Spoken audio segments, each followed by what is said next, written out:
Hello friends. कल तक हम लोगों ने क्या देखा, या पिछली वीडियो में हम लोगों ने क्या देखा? तो हम लोगों ने देखा कि प्रागैतिहासिक काल, उसके बाद हम लोगों ने पढ़ा अर्ध ऐतिहासिक काल। अर्ध ऐतिहासिक काल में कुछ सभ्यताएं विकसित हुई, जैसे सिंधु घाटी की सभ्यता, वैदिक सभ्यता। वैदिक सभ्यता का अंत उत्तर वैदिक काल में माना जा रहा है। उत्तर वैदिक काल में अंत होने के बाद हम कहाँ पहुंचते हैं? छठी 6 BC में पहुंच गए। छठी शताब्दी ईसा पूर्व में हम पहुंच रहे हैं। यहाँ पर भारत को 16 भागों में बांट दिया। भारत को 16 भागों में बांट दिया गया, है ना। क्या किया गया? भारत को 16 भागों में, 16 महाजनपदों में बांट दिया गया। महाजनपद क्या है? तो हम क्या देख रहे हैं कि सभी जो राजाएं हैं, जो अपने आप को कुशल समझ रहे हैं कि हम भाई शासन कर सकते हैं, उन लोगों ने क्या किया? अपने अपने क्षेत्र का विकास किया और एक दूसरे से टूटते चले गए।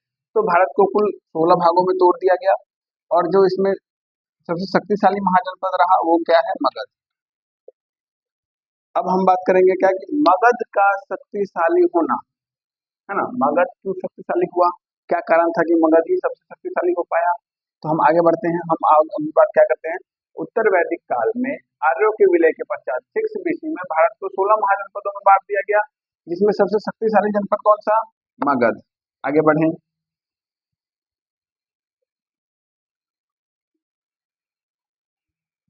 मगध सबसे पहले देखें कि सुरक्षा के दृष्टिकोण से मगध की राजधानी पहले राजगिरी, है ना। ये किससे? तो छोटे नागपुर के पहाड़ से घिरा हुआ है। किससे घिरा हुआ था? छोटा नागपुर के पहाड़ से घिरा हुआ है। और हम यहाँ क्या देख रहे हैं? यहाँ से लोहे की प्राप्ति हो गई। यहाँ से क्या मिल गया? लोहा मिल गया। लोहा मिल जाने से क्या हो रहा है कि औजार जो हैं वो क्या है? सख्त कठोर बनाए जा सकते हैं, है ना। और धातुओं के माध्यम से, मतलब कह लें, और धातुओं को के मद्देनजर लोहा क्या है? ज्यादा सशक्त है, ज्यादा कठोर है। और हम इससे, लोहे से हम क्या कर सकते हैं? जो धातु बनेगा उसमें हम क्या करेंगे? उस धातु से जो बनाया हुआ औजार ज्यादा काम कर पाएगा। आगे हम क्या देख रहे हैं?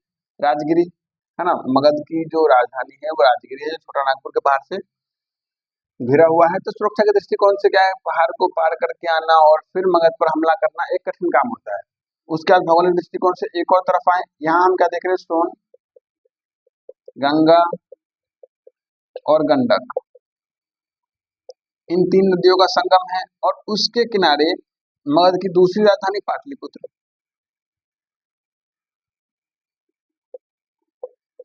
पाटलिपुत्र है ना। क्या है कि मगध की दूसरी राजधानी कौन सी है? तो पाटलिपुत्र है। अब इनके संगम के किनारे है, तो नदियों को पार करके आना और फिर मगध पर आक्रमण करना ये भी थोड़ा कठिन दिखता है। हम क्या देख रहे हैं कि इन सभी चीज, लोहा के मिल जाने से, इन पानी, पहले तो हमने सुरक्षा के दृष्टिकोण से देखा कि कोई नदी को पार करके आ नहीं सकता। आए, अगर नदी को पार करके आए और मगध पर आक्रमण करे तो थोड़ा कठिन है। इसके अलावा इन नदियों के किनारे मगध का बसना, इससे क्या होती है? खेती अच्छी हो रही है। तो हम देख क्या रहे हैं? लोहा मिल गया। सुरक्षा दृष्टिकोण से क्या मगध सशक्त है? खेती हो रही है यहाँ पर अच्छी। तो अब इन चीजों में क्या हो रहा है कि मगध का उत्थान हो रहा है। उत्थान कैसे हो रहा है? तो हमारे पास सब कुछ है, हमको बाहर से कुछ खरीदना नहीं है। तो हम क्या देख रहे हैं? आयात कम और निर्यात ज्यादा। क्या? आयात, बाहर बाजार से, हम बाहर दूसरे देशों से, बाजारों से, दूसरे क्षेत्र से, दूसरे राज्यों से, दूसरे महाजनपदों से हम जो सामान मंगवा रहे हैं वो कम मंगवा रहे हैं। और क्या हो रहा है कि निर्यात, हमारा जो सामान बिक रहा है वो ज्यादा बिक रहा है, जिस वजह से क्या हो रहा है? मगध के पास पैसे आ रहे हैं। आर्थिक दृष्टिकोण से मगध क्या होता जा रहा है? मजबूत होता जा रहा है। क्या हो रहा है? आयात कम हो रहा है, निर्यात ज्यादा हो रहा है, जिस वजह से मगध के पास पैसे आ रहे हैं और मगध क्या है? आर्थिक रूप से मजबूत होता जा रहा है, जिस वजह से मगध का उत्थान हो रहा है। अब हम बात करें मगध में राजवंश।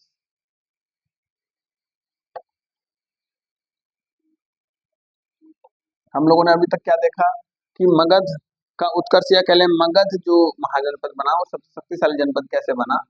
तो हम लोगों ने ये देखा कि मगध सबसे शक्तिशाली जनपद कैसे? तो सुरक्षा के दृष्टिकोण से मगध सशक्त है। दूसरा क्या? लोहा मिल जाने के क्रम में धातु के औजार, जो लोहे धातु के जो औजार हैं वो और अन्य धातु के औजार के मुकाबले ज्यादा अच्छे हैं, है ना, ज्यादा मजबूत हैं। उसके बाद कह लें खेती अच्छी हो रही है।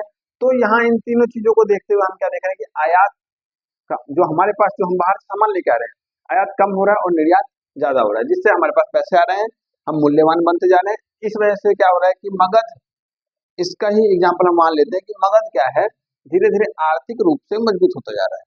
क्लियर, आगे बढ़ जाते हैं। अब मगध में क्या हो रहा है, तो राजवंश, मगध में राज्यवंश। तो सबसे पहला मगध में कौन सा राजवंश आ रहा है, हर्यंक वंश। हर्यंक वंश,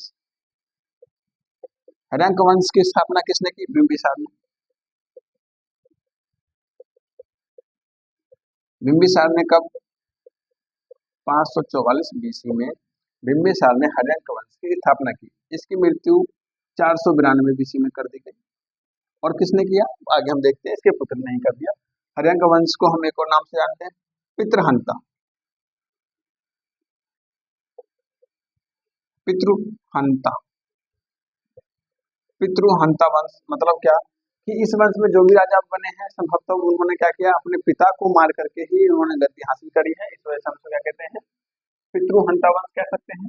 तो हर्यक वंश की स्थापना बिंबिसार ने किया, और बिंबिसार ने मगध का जो उत्थान या उत्कर्ष या फैलाव, वो विवाह के रूप में करना चाहा, है ना। पहला इसने प्रारंभ किया क्या, विवाह के रूप में। किस किस से इसने विवाह किया, तो चेलना,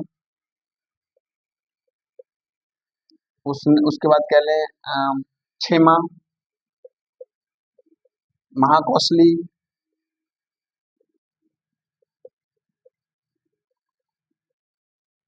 इन तीनों से इन्होंने विवाह किया। और इन तीनों से विवाह करने के उपरांत बिंबिसार मगध का जो विकास या कह लें विस्तार कर सकता था, वो उत्तर पूर्व तक ये अपना विस्तार कर पाया। किसका, मगध का।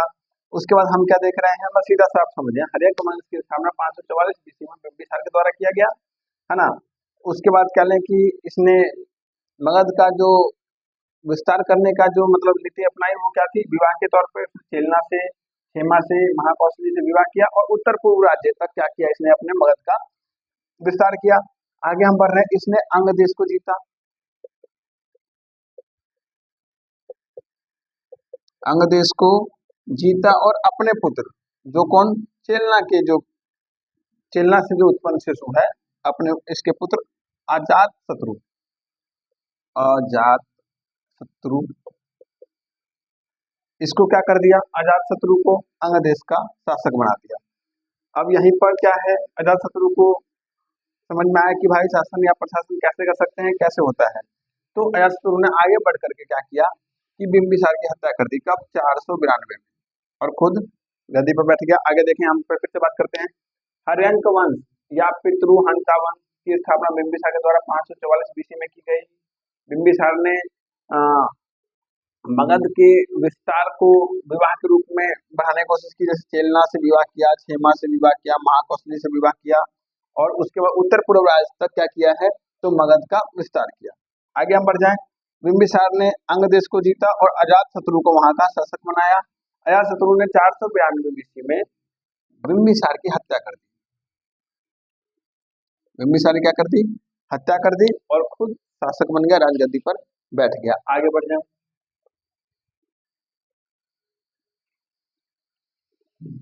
अब हम बात करेंगे किसके बारे में, अजात शत्रु।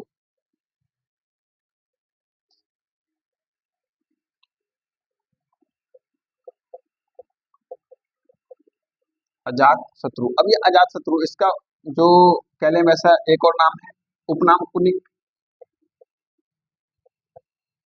अजात शत्रु इसका उपनाम और क्या है, कुनिक। अब क्या देख रहे हैं, तो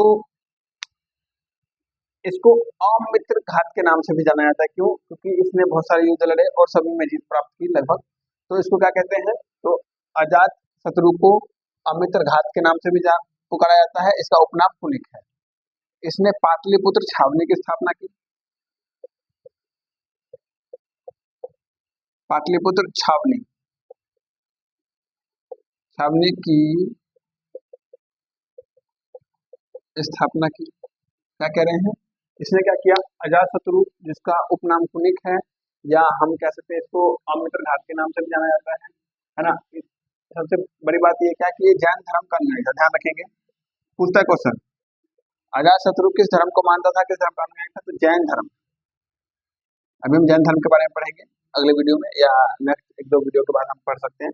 इस वंश को हम खत्म करते हैं, मौर्य वंश तक, और उसके बाद फिर हम उसके बारे में जानेंगे। तो हम क्या देख रहे हैं, इसने पाटलिपुत्र छावनी की स्थापना करी। अब आगे बढ़ जाए तो 412 बीसी, सॉरी यहाँ थोड़ी सी गलती हुई, 32 वर्ष शासन करने के उपरांत इसके पुत्र उदयन ने क्या किया है, तो अजात शत्रु की हत्या कर दी और खुद गद्दी पर बैठ गया। अब फिर से देख लें क्या हो रहा है, कहानी क्या है।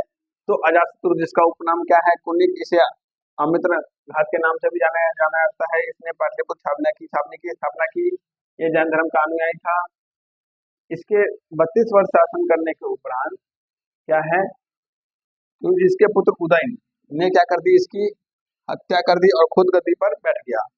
आगे बढ़ जाएं, यहाँ तक हम लोगों ने देखा क्या, अजातशत्रु फिर से कर लें। अजातशत्रु का उपनाम कुनिक, ध्यान रखें, इसको पूछता है कई बार।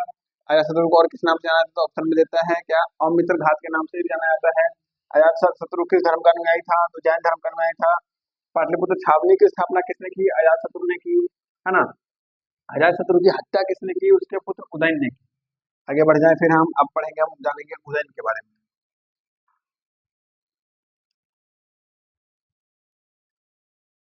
उदयन ये भी जैन धर्म का अनुयायी था, ये भी जैन धर्म को मानता था। इसने पाटलिपुत्र नामक नगर की स्थापना की। इसने पाटलिपुत्र नामक नगर की स्थापना की और उसे राजधानी बनाया। और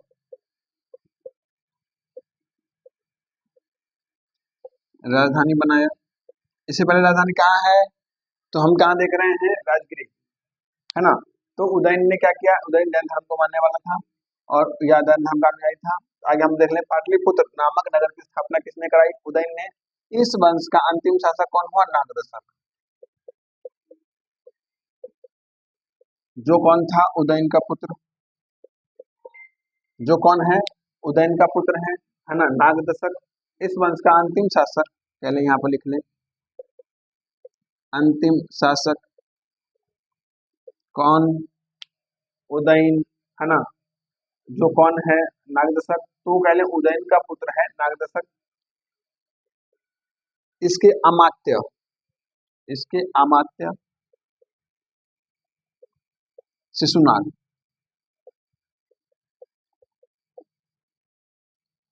इनको गद्दी से हटाया, गद्दी से हटाया और मगध की गद्दी पर एक नया वंश, शिशुनाग वंश की स्थापना कर दी। किसकी स्थापना कर दी, एक नया वंश, शिशुनाग वंश की स्थापना किसने की, तो शिशुनाग ने की। हम देख लें, हमने क्या देखा, हर्यक वंश। हर्यक वंश की स्थापना 544 ईस्वी में, ईसा पूर्व में, बीसी में किसने किया, अजातशत्रु के द्वारा किया गया। अजातशत्रु का पुत्र उदयन, सॉरी अजातशत्रु, अजात, अरे यार क्या बोल रहा है, हाँ, हर्यक वंश की स्थापना बिंबिसार के द्वारा 544 बीसी में की गई। उसके बाद हम देख क्या रहे हैं कि 544 बीसी में उसने किया 52 वर्ष शासन करने के बाद तो इसके पुत्र अजातशत्रु ने उसकी हत्या कर दी और खुद गद्दी पर बैठा।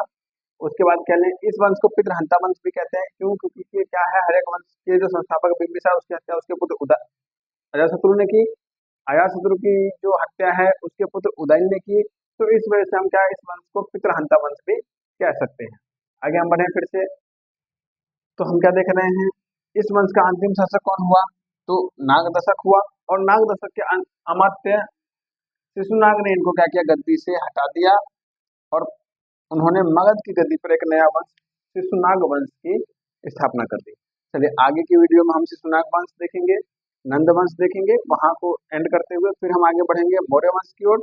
मौर्य वंश थोड़ा बड़ा टॉपिक है, मौर्य वंश को खत्म करते हुए फिर हम आ जाएंगे इधर धार्मिक वाले पोर्शन पर। अब धार्मिक वाले पोर्शन पर आकर के जैन धर्म, बौद्ध धर्म, इसको खत्म करते हुए फिर हम आगे की ओर बढ़ेंगे। ना। उसके बाद हम देखेंगे कि धीरे धीरे हम पहुंचते हुए सातवाहन वंश, गुप्त वंश यहाँ तक पहुंचेंगे, है ना। फिर हम ये क्या देखेंगे, 712 के आसपास में आएंगे, 712 ईस्वी में, और वहां पर हम क्या देखेंगे, ये अपना प्राचीन भारत खत्म होता है। वहां से हम चालू करेंगे मध्यकालीन भारत। उससे पहले कुछ हम और देखेंगे धर्मग्रंथ, या एक तो हमने अभी ये देख लिया ये पोर्शन। दूसरा पोर्शन एक और बचता है, कौन सा? तो हमने क्या नहीं देखा, विदेशियों का विवरण नहीं देखा, ऐतिहासिक ग्रंथ नहीं देखा, धर्म ग्रंथ नहीं देखा। अभी हम जो पढ़ रहे हैं वो पुरातत्व संबंधित साक्ष्य को लेकर के पढ़ रहे थे। आए की वीडियो में हम सब कुछ कंटिन्यू करेंगे। जय